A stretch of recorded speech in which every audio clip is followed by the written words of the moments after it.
out to everyone as well. So don't get it twisted, but it does not mean that it does not affect us. But we have to take that responsibility. Another thing I was saying to somebody else the other day, I love the fact that we go on marches and stuff, and I wanted to go on the African Emancipation March, and I really, really got myself ready. I was getting my kids, and everything was against me to go. So I sat down and I prayed, and I asked God, well, why am I not going? And he said, well, why are you going to fight for rights that are already yours?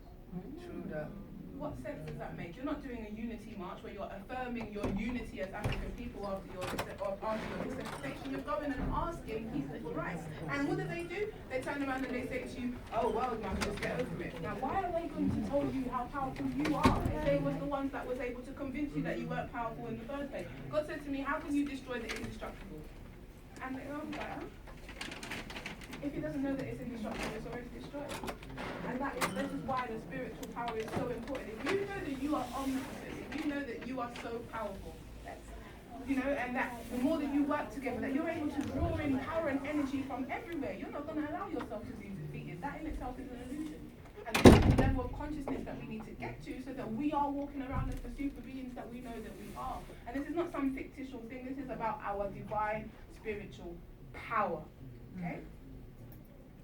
Okay, so emotional well-being, which is a positive sense of well-being which enables an individual to be able to function in society and meet the demands of everyday life. Emotions are energy emotion, and we are very reactive to it where we should be responsive. When we can stand back and observe our emotion, like a lot of women, we go off on the full moon, and we don't even realize it's the full moon until after we done bun down everything. You understand? But if you tune into yourself, when you're getting vexed and you're a bit agitated at the man at the shopping market, if you just hold yourself like this and you say, okay, Spirit, tell me what's going on, you will know. But we don't do that. We react, why is he doing it to them? And before you know it, that energy was taken off of somewhere else. And he was trying to teach us something, he was trying to show us that we needed to bring our energy back in a bit, that we needed to bring that energy inside, but we're not doing that. So then everything is just based on reaction, and a lot of chaos is created in that way, and a lot of emotional stress. Okay? When I asked our ancestors, a lot of elders, what is the one thing that they would say that keeps them, revitalized? They say a joyful spirit. We don't take on no stress. Anything that happens, we just say, we can do what we can do, and we leave what we can't do. And that in itself, because we're in a world where we feel like we can control everything. And if we can't control everything, there must be a way, No. Sometimes what we're beating down the door is because it's not for us. And if we allow space and allow things to move, everything will move into alignment, and we don't have to fight anymore. So understanding our emotional well-being, understanding that emotions are energy in motion, and when we understand how to read that, we become able to respond rather than reactive, constantly all the time. Most definite. So spiritual health or wellness is a personal or collective matter involving values and beliefs that provide a purpose in our life. And in African community, it wasn't a personal thing. It informed every aspect of our life, and it informed our culture. So why is spiritual health important? Spirituality drives or informs all other aspects of our health and our well-being. Spiritual practice is the foundation of our indigenous cultures, and it supports the moral and value system. I can send you the PowerPoint slides afterwards as well if you want them. Okay, so spirituality is not a religion. Being spiritual just means you are in touch with your own divine self. Can we resonate with that? Say aye. Okay. So remember I said to you, all illnesses manifest in the subconscious or subtle realms first. I demonstrated that when I talked about the people who have cancer or Hodgkin's lymphomas and how that can be attributed to conditions or family issues or family illnesses or family ailments. And if you study the nature of an illness, you can identify the imbalance within yourself and what might need to be changed. So, African spirituality. African spirituality simply acknowledges that beliefs and practices touch on and inform every facet of human life, and therefore African religion cannot be separated from the mundane and everyday things. That's what I was saying to you. Our ancestors have a ritual for everything. If it's raining, we want to know what does that mean. Even down to who's allowed to come into our communities. The Dogons, what they would do is that they would have 2 spiritual interactions with a child before it comes into this realm. So between the ages of 3 and 5 months, what they would do is they'll get the shaman to connect with the energy or the soul consciousness of that child to find out what is its purpose, what has it come here to achieve, and what has it come to share. Okay? And once they receive that information, they speak amongst themselves, the elders, the shamans, everyone speaks amongst themselves, and they decide, number one, whether they can support that soul in its divine purpose, and also whether its gifts that it has to offer are of value to the community. If it is ordained that yes, it seems that we're going to have that child, then the child is welcome into the community. If not, then the mother is offered the opportunity to go to another tribe, because the baby may need to be of service to another tribe, or the gifts may be of benefit to another tribe, or that child will be killed if the community cannot support the needs of that child. And that's showing that this is how deep we held our responsibility for each other. Every life that comes into our community, we have to be responsible for. We have to support them in reaching their goals, and they have to be able to support us as a community. Okay? The second thing that would take place is just before the child is about to be born, the Sangoma and the women would go out into the forest, and they would sit down and they would wait, and they're waiting for a sound. This sound that they hear will be the soul sound of the child. So each one of us is created from a soul sound, and I can show you a little bit about how that works in a little bit. So they would wait for this sound, and basically when they receive the sound, they would all tone the sound. So let's say the sound is,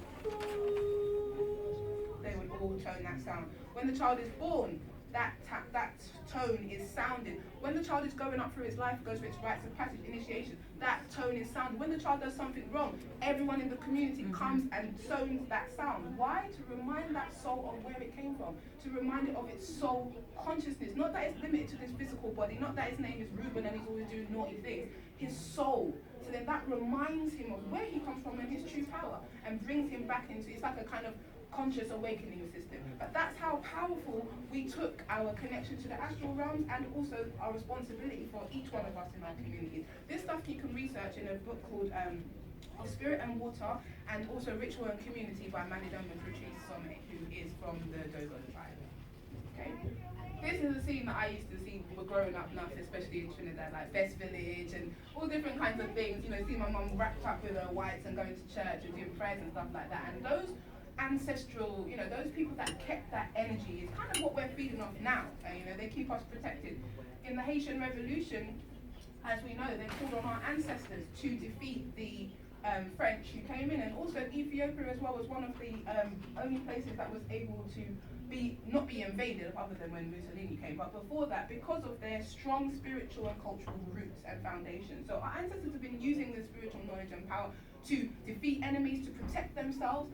But obviously, the more that we used that and then became defeated because we didn't learn certain lessons, we then had to suffer the consequences of that. They say that with Haiti, the reason why it still receives a lot of backlash is because the spiritual doors weren't closed properly when they were open. So that energy is also there. But then there's also talk that because Atlantis, the energy of Atlantis is right in the same place of where Haiti and Dominica and those places are, there's a lot of destructive energy there as well. So any kind of spiritual conflict, the energy amasses itself there. But these are things that you can research more on the internet or in different books as well.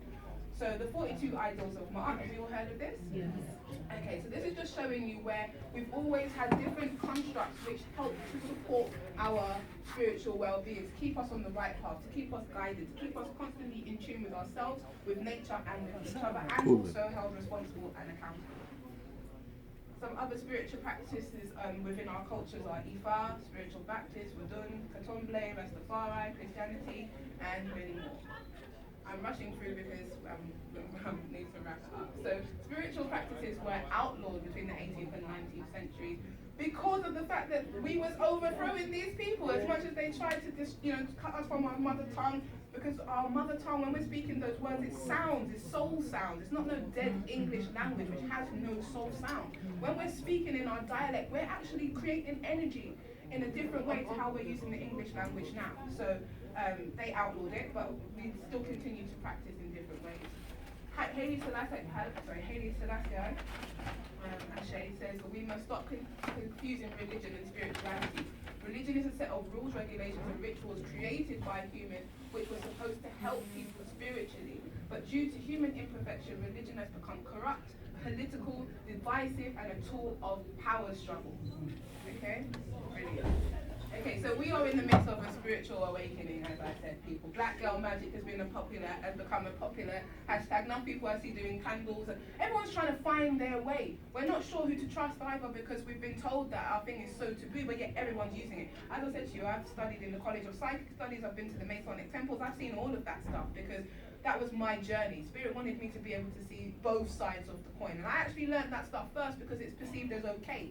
But when you actually go into there, being the only black person in that class, a lot of the time you see how powerful we are to even them. That's why they only allow certain ones of us into their circle, because they're using our knowledge. Now, as I said, knowledge is universal, so it's not necessarily about color, but it's also about us understanding our place within that, because we represent earth, they represent air, so they represent the mental, we represent the physical. So that's why we need to do rituals and all these kind of things, work with the elements.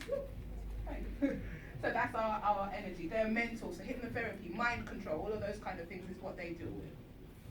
Okay, so the different modalities of spiritual health include service, doing good things, self-mastery, working on yourself, ritual and ceremony, which can be very simple, just getting up in the morning, saying your prayers, speaking to your ancestors. I have an ancestral altar in my house where we make, every time we eat, they eat, got a picture, a light, candle, these things, because when you hold their energy, in high reverence, they're constantly living with you, they're constantly breathing with you. When sometimes I can't, pay my rent and whatever, and I speak to Granny, something happens because I'm feeding, I'm connecting with her and understanding that she's not something that's just disappeared, she is part of our life, so we can connect with her and bring that energy inwards.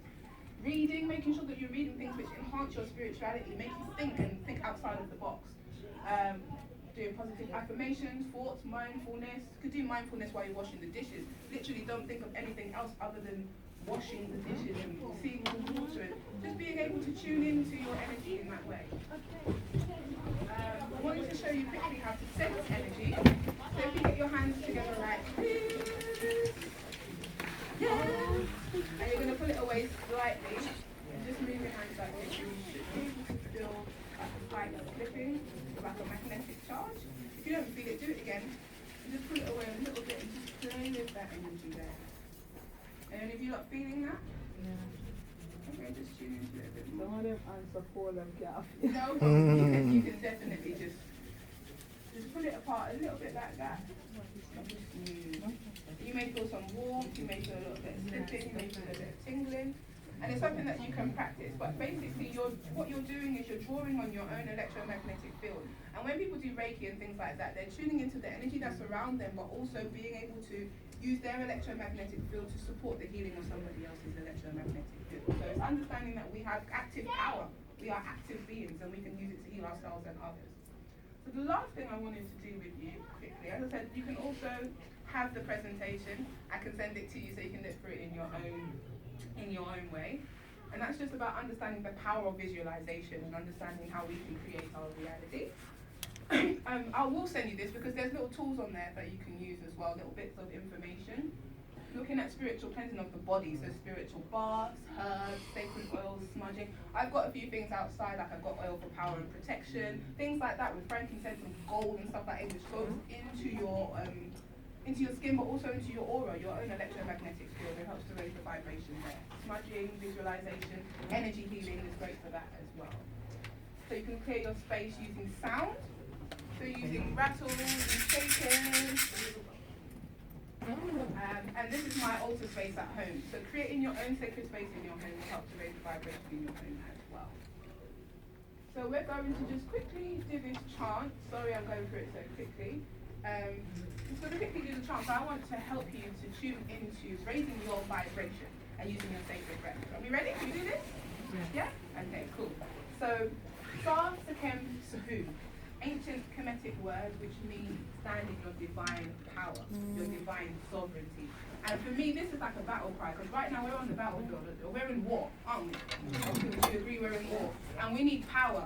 And that power comes from within, and when we bring it from within, then we're able to create it with each other. Our breath is our sacred power, okay? So first I want to do the chant in a way where we can tune in with the breath, and then I'll show you how to raise vibration with it. You ready? Yeah? Can I get some energy back, please? Are you ready? Yeah. Okay, brilliant. Thank you. All right, so I'm going to do it once and then you just do it back, okay? So the first word is Sa, and I want you to just take a nice deep breath, get yourself centered into your chair. Sa. Okay.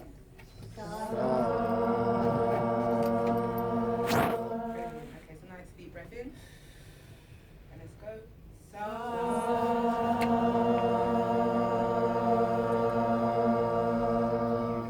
Okay. And just be aware of how that feels in your body as well. Okay, so the next word is second. I love it. Okay. So. Yeah.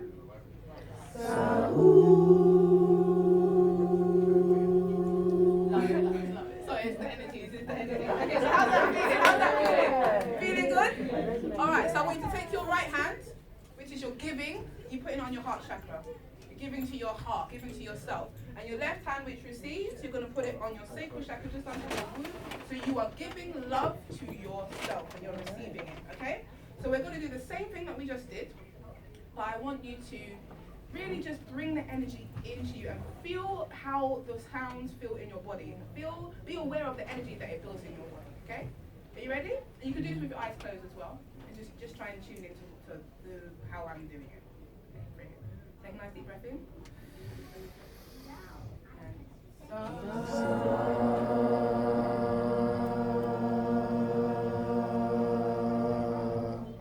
Okay, so we're going to do sa again. In.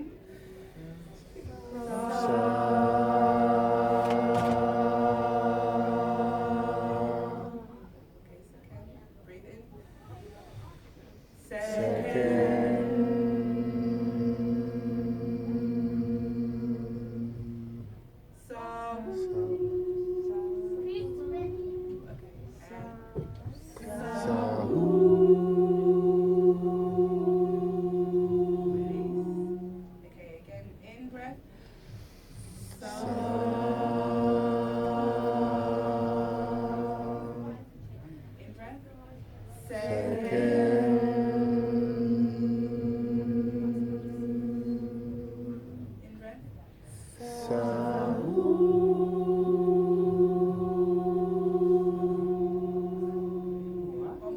One more time. Okay, so breathing in.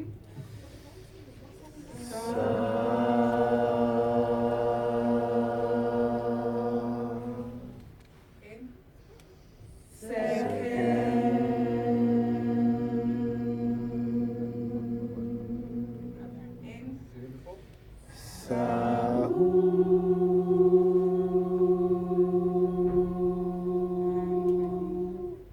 How's that feeling, family? Yeah. Okay. So now we're going to raise the vibration. Yeah, and this is how it's going to go. Okay, so we're doing the same words, but we're just going to do it a little bit faster, more just cultivating that energy, okay? So if you can get on your feet, it's a collective vibration. As you know, the sound of the drum is the gateway, is our theme music for the entry into this realm. As we're coming out of our mother's womb, that's what we're tuning into, so we're going to tune into that now. And I really just want you to cultivate that energy with me. Are we ready? Are we ready? Yes. Okay, let's go. So, yeah. Tap your feet, don't forget where I'm feet. And so you're going to follow me. Sa, sa, dem, sa, boom. Sa, sa, dem, sa, boom. And up. Sa, sa, dem, sa, boom. Sa, sa, dem, sa, boom. Sa, sa, dem, sa, boom. Sa, sa, dem, sa, boom. Sa, sa, dem, sa, boom. Sa, sa, dem, sa, boom. Sa,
feel, family?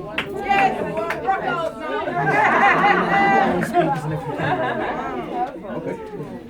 Please take a seat. Thank you.